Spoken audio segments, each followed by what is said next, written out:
Hello everyone. Now our topic of discussion is Biot-Savart law. Now, when a current element magnetic field due to a current element, तो magnetic field we are discussing the magnetic field due to current in a wires. Normally magnetic field होता है जब किसी wire से पे current pass होता है या तो वायर में करंट पास होता है उसके आसपास मैग्नेटिक फील्ड हमारा पैदा हो जाता है. So this is the I current है. दूसरा हमारे पास हम intrinsic properties of the intrinsic magnetic moment particles का like इंट्रेंसिक. एक तो हमारे पास करंट के थ्रू जब वायर में हमारे पास करंट पास होता है तो मैग्नेटिक फील्ड पैदा होता है. दूसरा intrinsic magnetic moment. Intrinsic magnetic moment होता है intrinsic magnetic moment moment of the particles.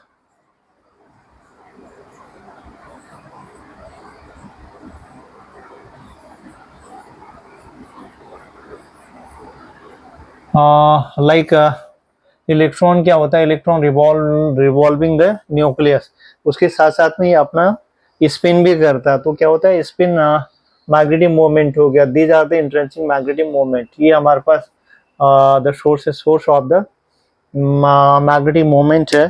फिलहाल हम डिस्कस कर रहे हैं. ये हमारे पास एक conducting wire, this the conducting wire X and Y हमारा पास कंडक्टिंग वायर है. And P the point wire हम फाइंड आउट कर रहे हैं. इसमें जो करंट पास हो रहा है उसके द्वारा magnetic field. Let us suppose एक करंट एलिमेंट ले लेते हैं. यहाँ पे एक छोटा सा पीस में ले लेता हूँ. यहाँ पे सपोज तो ए बी. सो ये मेरे पास है, ठीक है. दिस इज ए से लेकर बी तक एक छोटा सा टुकड़ा ले लेते हैं इसका, this piece of this one. और ये इसका सेंटर या ओरिजिन ले लेते हैं. एंड ये भी अवर करंट एलिमेंट. इसमें आई करंट पास हो रहा तो ये करंट एलिमेंट होता है वेक्टर फॉर्मेट में. And angle between P point का पोजीशन वेक्टर हमारे पास है आर. तो ये एंगल दोनों के बीच में एंगल हो गया थीटा. रिमेंबर दैट जब भी हम क्या करते हैं, एक छोटा सा करंट एलिमेंट के द्वारा मैग्नेटिक फील्ड निकालने की कोशिश करते हैं, तो वही करंट एलिमेंट हमारा ओरिजिन हो जाता है. उसको ओरिजिन मान करके पी पॉइंट का पोजीशन वेक्टर मेरे पास ओपी हो जाता है. ये the OP vector is R हो गया. तो ओपी वेक्टर आर हो गया आइडियल मेरे पास जिस डायरेक्शन में करंट पास हो रहा है उसी डायरेक्शन में छोटा सा piece of this conducting wire हमने ले लिया. तो बायोट है, सबसे पहले बायोट ने डिस्कस किया था कि जब भी हम क्या करते हैं, this magnetic field produce this dB. अगर ये मैग्नेटिक फील्ड प्रोड्यूस करता है dB the magnetic field produce by this conductor जिसमें आई करंट पास हो रहा है, सबसे पहले directly proportional to I current के प्रोपोर्शनल होता है, फर्स्ट थिंग. दूसरा इन्होंने कहा था कि जो करंट एलिमेंट है DL is the current element, छोटा सा पीस मेरे पास है. तीसरा मेरे पास आ जाता है दिस एंगल थीटा, इसका sine component. And fourth one the distance between O and P that is inversely proportional to the distance का स्क्वायर. तो ये मेरे पास है. इन सबको अगर मिला दूंगा तो मेरे पास जो फॉर्मूला बन जाता है d B directly proportional I D L sine theta upon r square. ये मेरे पास फॉर्मूला हो जाता है. Now here a constant of proportionality. इस प्रोपोर्शनैलिटी का सिंबल हम अगर हटाते हैं तो यहाँ पे एक नया कांस्टेंट मेरे पास आता है which is mu naught upon 4 pi. तो 4 pi I D L sine theta divided by are square. This is our formula. ये मेरे पास फॉर्मूला हो जाता है. And here mu naught upon mu naught known as permeability of the vacuum. This the permeability of the vacuum कहा जाता है. Vacuum means यहाँ पे एयर नहीं होती है. वैक्यूम और स्पेस हम बोलेंगे, space where air is not exist. And its value is mu naught upon 4 pi की जो वैल्यू हमारे पास हो जाती है, we have in SI system 10 raised to the -7 and its unit will be Tesla. 10 की power -7 tesla into metre, tesla metre divided by ampere. ये हमारे पास का a Unitarian SI system. This is the Unitarian SI system.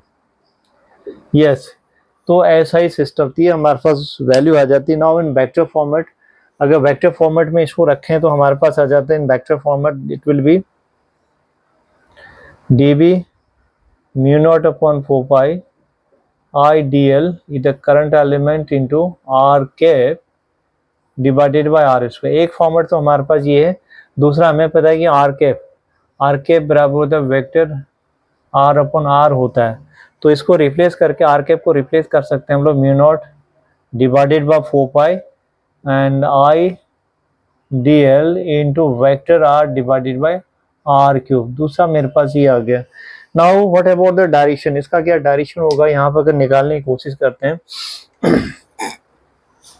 निकालने की कोशिश करते हो तो यहाँ पे कंपोनेंट आया आई, मैग्नेटिक फील्ड में मेरे पास कंपोनेंट आया है I D l current element, I D l cross r. तो इसका हम इस्तेमाल करेंगे राइट हैंड स्क्रू रूल का इस्तेमाल करेंगे। स्क्रू रूल राइट हैंड, तो if I hold the screw in on my right hand, if you hold the screw in right hand, तो यहाँ पर हमारे पास क्या है, सिंपल सा केस है। अगर हमारे पास इफ यू क्लॉकवाइज आइडियल, मेरा फर्स्ट वेक्टर है आइडियल से आर की तरफ आता हूँ, दिस इज अ क्लॉकवाइज, तो ये मेरे पास क्लॉकवाइज है। तो यहाँ पे if you take your finger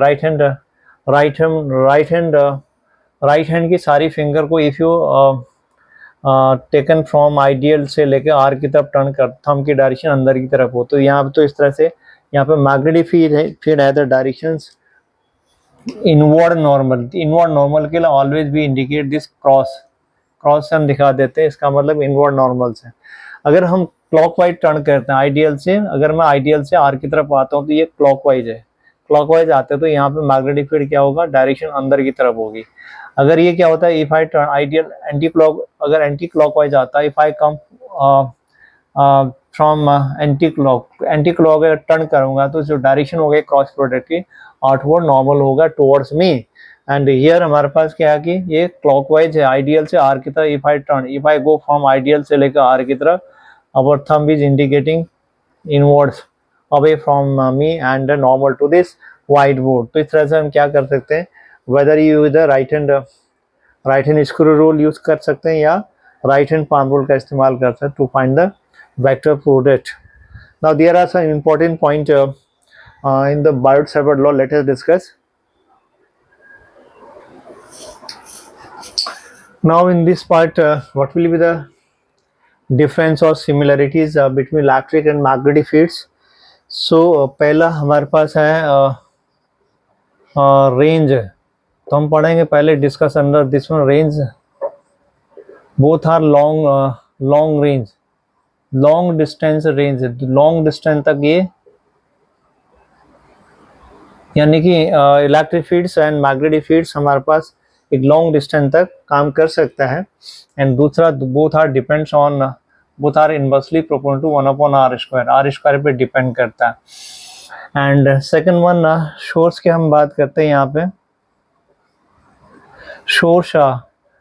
source क्या है यहाँ पे, इलेक्ट्रिक फील्ड में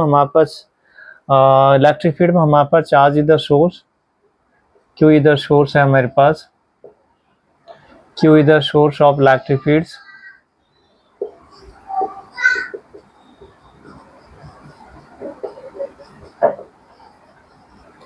एंड वेरेज मैग्नेटिक फील्ड में हमारे पास आइडियल जो करंट एलिमेंट है, करंट एलिमेंट इधर source of magnetic field, source of magnetic field.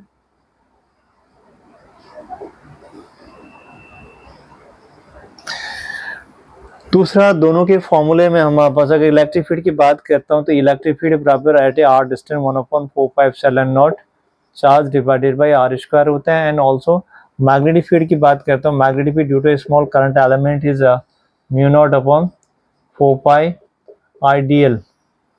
Ideal sine theta divided by r², ये मेरे पास फॉर्मूला है। दोनों के केस में हमारे पास चार्ज क्यों इधर लीनियर, जो सोर्स हमारे पास है इसकी पावर है 1, तो source in both the cases, Q इधर source here and ideally source the here, Q and IDL are linear. Q and IDL are linear source. Linear source है हमारे पास. They are the linear source. And third point हम आते हैं यहाँ पे. हमारे पास range हो गया एंड सोर्स हो गया. तो हमारे केस में क्या है कि हमारे पास Q, हमारे पास इलेक्ट्रिक फील्ड पे Q हमारे पास स्केलर क्वांटिटी है. Q is a scalar quantity, scalar. But जब आइडियल मेरे पास है, आइडियल इधर वेक्टर क्वांटिटी, ये वेक्टर क्वांटिटी है.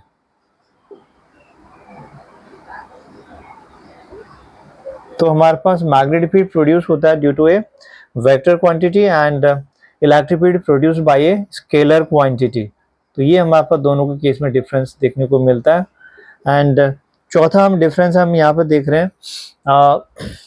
हमेशा क्या रहता है इलेक्ट्रिक फील्ड, हमेशा इलेक्ट्रिक फील्ड, अगर हम electric field suppose this is a charge here, कोई चार्ज अगर यहाँ पे प्लेस कर देते हैं, यहाँ पे पी पॉइंट में आपको क्या करनी है, इलेक्ट्रिक फील्ड निकालनी है. सो हमेशा इलेक्ट्रिक फील्ड, हमेशा इलेक्ट्रिक फील्ड क्या होगा मेरे पास, या तो अवे फ्रॉम द अगर ये पॉजिटिव चार्ज है तो electric field away from this one हो जाएगा. अगर ये मेरे पास नेगेटिव चार्ज है तो इसका electric field toward the charge होगा. तो always the direction of the electric field is between the source charge and the point जहाँ पर हमको निकालनी है, अलोंग दिस लगता है. जबकि हमारे पास direction of the magnetic field always normal to the, हमारे पास सोर्स एलिमेंट, आइडियल इधर source element and P point में आपको निकालनी है. तो हमारे पास मैग्नेटिक फील्ड की डायरेक्शन यहाँ पे नॉर्मल या तो इनसाइड होगा या आउटवर्ड होगा. इस वाले केस में current goes from X to Y, current हमारे पास एक्स से वाई की तरफ जा रहा है. तो पी पॉइंट में हमारे पास जो मैग्नेटिक फील्ड है away from this one and normal to this white board है. तो ये हमारे पास डिफरेंसेस नजर आ रहा है. एंड फोर्थ हमारे पास जो डिफरेंस हमारे पास आता है, magnetic field dB is depend on the angle between the ideal and this one. तो डीबी यहाँ पे डिपेंड कर रहा है मेरे पास, डीबी डिपेंड, यानी magnetic field depends on angle theta which is current element ideal and P के बीच में जो एंगल है उस पर डिपेंड करता है. सो अगर हम डी एल थीटा जीरो कर दो, यानी कि if I find out the magnetic field on the current element, तो मेरा क्या हो जाएगा, जीरो आ जाएगा. तो जीरो मेरे पास आ जाता है. एंड पांचवा हमारे पास जो मोस्ट इंपॉर्टेंट डिफरेंसेस हमारे पास आता है, not differences, relations between mu naught and epsilon naught, permeability and permittivity, which is yes we have, अगर इन दोनों का म्यू नॉट हम ले लेते हैं, म्यू नॉट ऑलरेडी इसको कहा जाता है permeability of the free space. This is the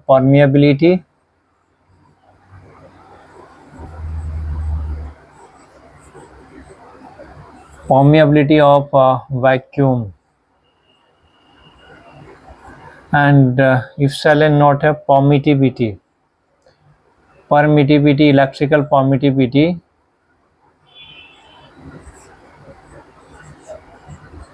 of the vacuum का permeability है ये, permeability of the vacuum. Now in दोनों का अगर हम प्रोडक्ट निकालते हैं, ठीक है, if I find mu naught into epsilon not, तो क्या चीज आता है, mu naught into epsilon not. तो म्यू नॉट को मैं डिवाइड कर देता हूँ 4 पाई से एंड एप्सिलॉन नॉट को मल्टीप्लाई कर देते हैं 4 पाई एप्सिलॉन नॉट. तो ये मेरे पास वैल्यू है. और mu naught upon 4 pi has the value 10 raise to the power -7 and इसका जो वैल्यू आता है मेरे पास, तो this is like 1 upon 4 pi epsilon naught, 1 upon 4 pi epsilon naught, which is 10 की power -7 divided by 9 into 10 raised to the power 9. ये मेरे पास आ जाता है. So now this value comes out after solving this one. तो ये मेरे पास आ जाता 3 into 10 raised to the power 8 का होल स्क्वायर. तो यानी कि 1 upon c square. c the speed of light, C यहाँ पे स्पीड ऑफ लाइट है, speed of light which is a constant value. Therefore C square is equal to 1 upon epsilon naught mu naught epsilon naught. From here see very important relations between this permittivity and permeability mu naught epsilon naught. So तो this is the comparison between electric and magnetic fields.